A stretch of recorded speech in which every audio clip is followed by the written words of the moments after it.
সম্মানিত ভিউয়ার্স, আমার চ্যানেলে আপনাদের স্বাগত জানাচ্ছি। আপনারা জানেন যারা নতুন সরকারি চাকরিজীবী তাদের অবশ্যই পে ফিক্সেশন করতে হবে, অর্থাৎ অনলাইনে বেতন নির্ধারণ করতে হবে।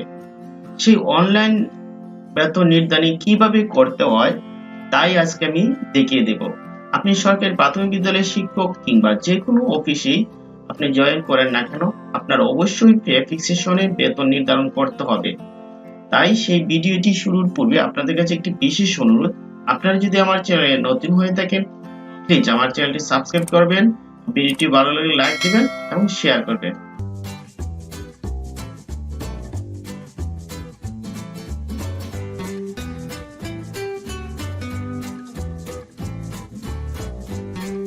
সেই কাজটি করার জন্য প্রথমে আপনার ল্যাপটপ বা ডেস্কটপের ডাটা কানেকশন দিয়ে নেবেন। তারপর আপনি একটি ব্রাউজার ওপেন করবেন। আমি গুগল ক্রোম ব্রাউজারটি ওপেন করছি।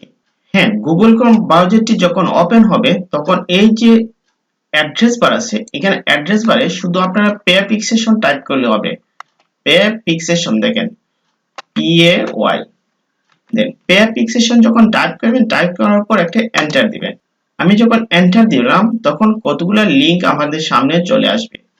তার সবার উপরে দেখে লেখা আছে integrated budget and accounting system. এই যে integrated budget and accounting system, এই লিংকে আপনারা ক্লিক করবেন। দেখেন আমরা দেখতে পাচ্ছি অনলাইন বেতন নির্ধারণী দেখা যাচ্ছে।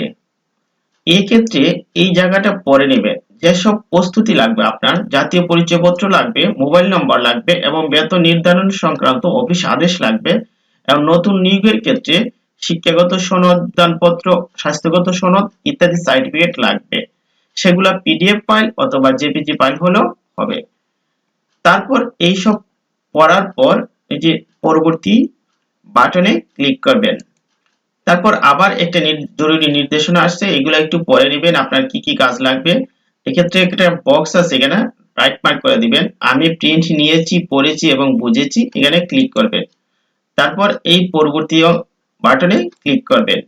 দেখেন অনলাইন বেতন নির্ধারণের যে যতগুলো অপশন আছে তা স্পষ্টভাবে সবগুলো দেখিয়ে দিচ্ছে, যেমন চলমান এবং নতুন নিয়োগ, তারপরে নতুন নিয়োগ, বেতন সংস্করণ, তারপরে আছে পদোন্নতি, টাইম স্কেল, সিলেকশন গ্রেড, জাতীয়করণকৃত মাধ্যমিক কলেজ, উচ্চতর গ্রেড ইনক্রিমেন্ট, উচ্চতর গ্রেড প্রাথমিক বিদ্যালয়ের সহকারী শিক্ষকদের। আমরা আজকে দেখব প্রাথমিক বিদ্যালয়ে নতুন যোগদানকৃত সহকারী শিক্ষকদের নতুন নিয়োগের ক্ষেত্রে কিভাবে ফিক্সেশন করতে হয়। তখন আমরা এই যে নতুন নিয়োগ আছে, আমরা এই নতুন নিয়োগ অপশনে ক্লিক করব।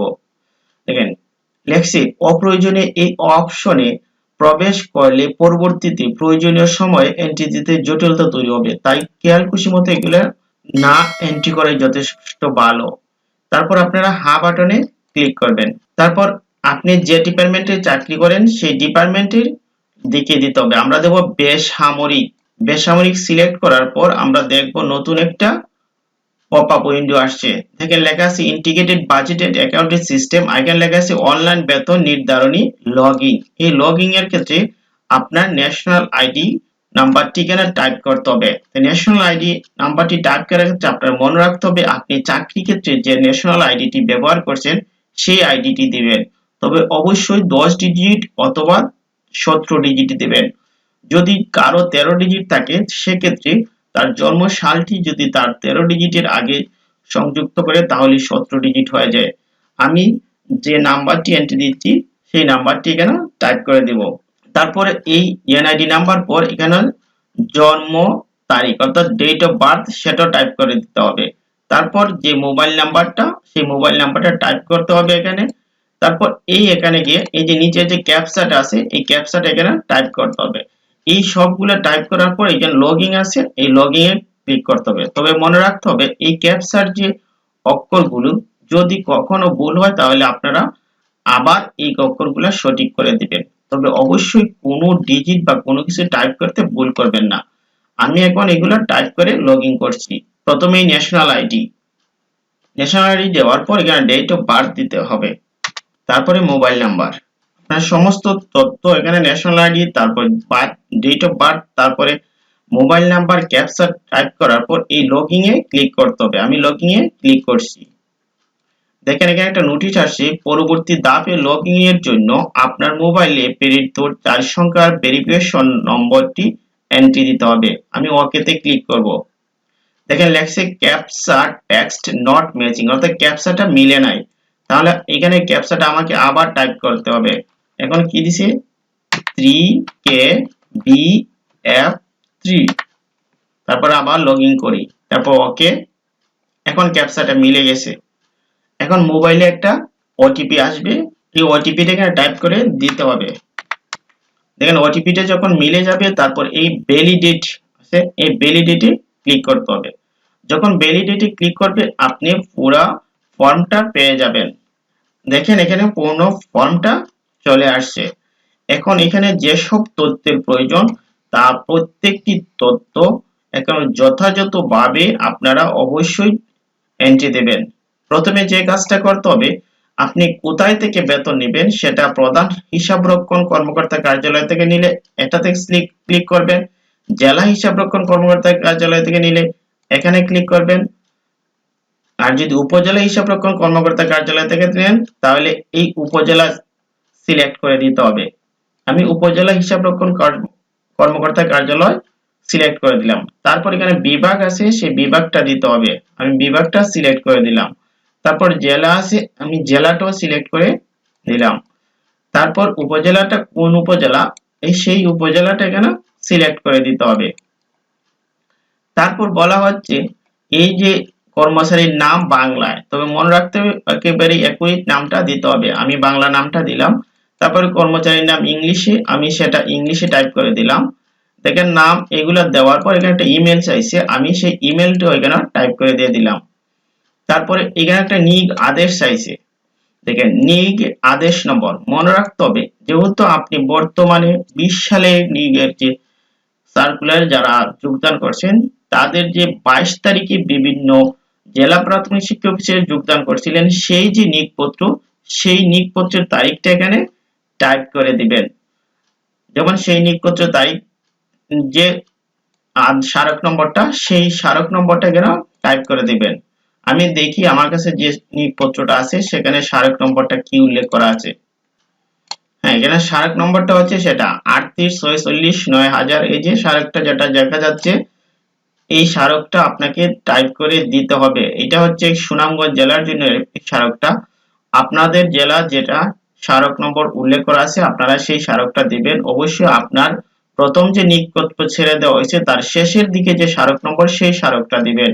আমি এই স্মারক নম্বরটা টাইপ করে দিচ্ছি।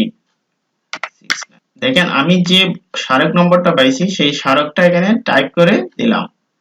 তারপরে এই যে তারিখটা, সেই তারিখটা হবে সবার জন্য হবে 22/1/2023, কারণ সবাই জানুয়ারির 22 তারিখ যোগদান করছে। তারপর বলা হচ্ছে নিগ আদেশের প্রতিলিপি।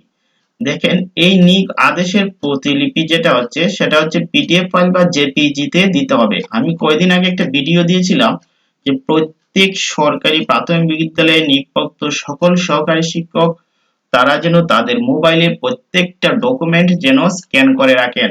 সেই ভিডিওটা যাদের দেখা হয়েছে তাদের এই কাজটা করা অনেক সহজ হবে। তারপর এই যে নতুন নিয়োগের আদেশের কপি আপলোড করতে ক্লিক করুন, এখানে ক্লিক করবেন। ক্লিক করার পর দেখেন আপনার কি কি কপি চাওয়া হয়েছে। নতুন নিয়োগের আদেশের কপি, তারপর এখানে চুজ ফাইল দিবেন, আমি চুজ ফাইল দিলাম। তারপরে নিয়োগ আদেশের যে কপিটা আপনারা একসাথে দুটা নিয়োগ আদেশ, একটা হচ্ছে নিয়োগ আদেশ প্রথম যেটা দিয়ে 22 তারিখ যোগদান করছিলেন, তারপর আপনাকে আবার আরেকটা অর্ডার দেওয়া হয়েছে সেটা হলো পদায়ন। আপনারা দুইটার কাগজ একসাথে, দুইটার কাগজ একসাথে পিডিএফ করে দিয়ে দিবেন। আমি এখানে জেপিজি আকারে দিচ্ছি, আপনারা সবগুলা পিডিএফ আকারে দিবেন। তারপরে ওপেন করে দিলাম। তারপরে এখানে আপলোড দেব। তারপরে যোগদানের প্রতিলিপি, মনে রাখতে হবে যোগদান জেলা শিক্ষা অফিসে যে যোগদান করছিলেন সেই যোগদানের কপিটা এখানে দিতে হবে। চুজ ফাইল, তারপরে যোগদান কপি সিলেক্ট করে দিলাম, তারপর ওপেন।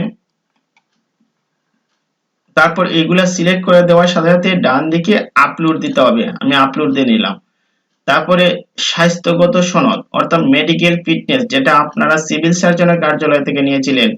তারপর এই চুজ ফাইলে ক্লিক করতে হবে, তারপরে স্বাস্থ্য সনদটা দেখিয়ে দিতে হবে। তারপর স্বাস্থ্য সনদ দেখিয়ে দেওয়ার পর এখানে শিক্ষাগত যোগ্যতার যে সনদ আছে সেই সনদে চুজ ফাইল দিবেন। চুজ ফাইল দেওয়ার পর শিক্ষাগত যোগ্যতার যে সনদ আছে সেই সনদটা আপনারা এখান থেকে দেখিয়ে দিতে হবে। এখানে শিক্ষাগত সমস্ত যোগ্যতার যত সনদ আছে সব সনদ একসাথে করে আপনারা পিডিএফ ফাইলে সবগুলা দিয়ে দিবেন এবং 4টা সনদ একসাথে করে দিয়ে দিতে পারলে সবচেয়ে ভালো হয়। আমি পিডিএফ ফাইল আকারে সবগুলা সনদ একসাথে করে দিচ্ছি। আপনারা এইভাবেই করে তারপর এখানে আপলোড দিবেন। আমি শিক্ষাগত যোগ্যতা সনদ আপলোড দিয়ে দিলাম। যেহেতু আমি যার জন্য আবেদন করছি তার মুক্তিযুদ্ধের সনদ নেই, আমার এটার আপলোড করতে হবে না। অন্যান্য সনদ যদি থাকে তা সেটা আপনারা দিয়ে দিবেন, বিশেষ করে পোষ্য কোটা বা প্রতিবন্ধী কোটা বা আপনার সিটিজেনশিপ বা অন্য কিছু যদি থাকে সেটা দিয়ে দিবেন। সবগুলো যখন কমপ্লিট হয়ে যাবে তারপর এখানে ক্রসে ক্লিক করবেন, আপনার এখানে কাজ শেষ।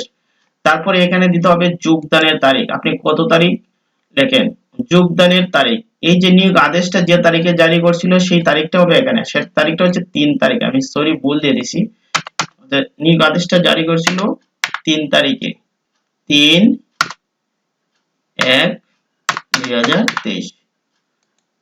তারপর হচ্ছে যোগদানের তারিখ, যোগদানের তারিখ হবে সবার জন্য বর্তমানে যেটা যোগদান সেই তারিখটা, অর্থাৎ 22/1/2023।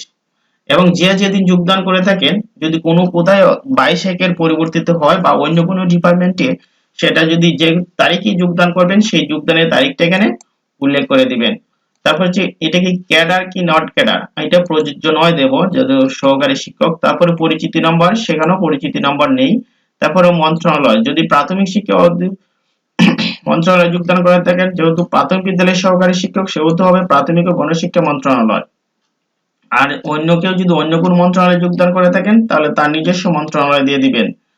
আমি দিচ্ছি প্রাথমিক ও গণশিক্ষা মন্ত্রণালয়। তারপরে অধিদপ্তর, অধিদপ্তর হবে প্রাথমিক শিক্ষা অধিদপ্তর।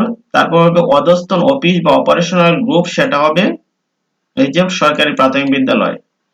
এবং যদি সরকারি প্রাথমিক বিদ্যালয়ের শিক্ষক ছাড়া অন্য কেউ যদি এই ফর্মটি পূরণ করেন তাহলে আপনারা আপনাদের মন্ত্রণালয় আপনাদের নিজস্ব অধিদপ্তর এবং নিজস্ব গ্রুপ দিয়ে সেটা এটা পূরণ করতে হবে। তারপরে বিভাগ, বিভাগ হচ্ছে সিলেট, তারপরে জেলা হচ্ছে সুনামগঞ্জ, আর উপজেলা হচ্ছে আমি এটা দিলাম দিরাই। তারপরে এখানে আবার বলা হচ্ছে এই যে মাঠ পর্যায়ে অফিস বা অপারেশনাল ইউনিট, সেখানে আবার দিতে হবে সরকারি প্রাথমিক বিদ্যালয়ের জায়গায় যে বিদ্যালয়ে সে যোগদান করছে তার সেই বিদ্যালয়টা দিতে হবে। আমি এই বিদ্যালয়টি সিলেক্ট করে দিচ্ছি। তারপর হচ্ছে পদবি, সে কোন পদে যোগদান করছে, সে সহকারী শিক্ষক পদে যোগদান করছে।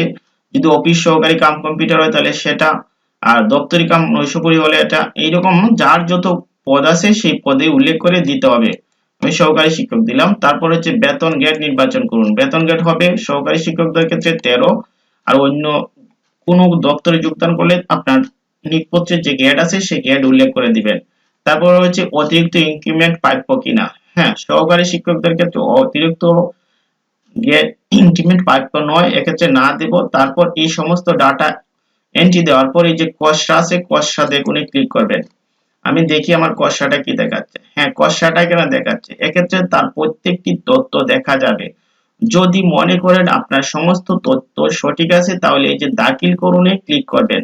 আর যদি মনে হয় আপনার এখানে কোনো তথ্য ভুল আছে তাহলে এই যে সংশোধন করুন সেই সংশোধন করুনে ক্লিক করতে হবে। আমি আর এই ফর্মটি দাখিল করছি না। আপনারা যখন দাখিল করবেন, দাখিল করার পর এই যে প্রিন্ট অপশন আছে বাম দিকে দেখেন উপরে, এই প্রিন্টে ক্লিক করবেন। দাখিল করার পরে প্রিন্টে ক্লিক করবেন। প্রিন্টে ক্লিক করার পর এইরকম একটা ফর্ম আসবে, এখানে আপনার সমস্ত তথ্য দেওয়া থাকবে। এই ফর্মে আপনার সমস্ত তথ্য দেওয়া থাকবে, যেমন এখানে ট্র্যাকিং নাম্বার থাকবে, আপনার সমস্ত পরিচয়। এই বিষয়গুলা হওয়ার পর এই কপিটা প্রিন্ট করে আপনার স্ব উপজেলায় বা স্ব জেলায় যেখানে আপনার বেতন হবে সেখানে এটা জমা দিতে হবে। এইটা জমা দেওয়ার পরই উপজেলা বা জেলা অ্যাকাউন্টস অফিস থেকে আপনার ফিক্সেশন কনফার্ম করবে, তখনই আপনি বেতন পাবেন। আমার যখন তো এই কাজটি শেষ, আমি এখান থেকে ক্লোজ করে বের হয়ে যাচ্ছি। তারপরে এখানে লগ আউট আছে, লগ আউট দিয়ে বের হয়ে যাব। তাহলে প্রিয় ভিউয়ার্স, আজ এই পর্যন্তই, দেখা হবে নেক্সট ভিডিওতে। তবে মনে রাখতে হবে, আপনাদের যদি কোনো সমস্যা হয় বা কোথায় কোনো ভুল হয়, অবশ্যই আমার ভিডিওর কমেন্ট বক্সে জানিয়ে দেবেন। তবে বেতন ফিক্সেশন করার পূর্বে অবশ্যই আপনার ধীর স্থির মনোযোগের সাথে সমস্ত তথ্য দিয়ে পূরণ করতে হবে। ধন্যবাদ সবাইকে, শুভকামনা রইল সবার জন্য।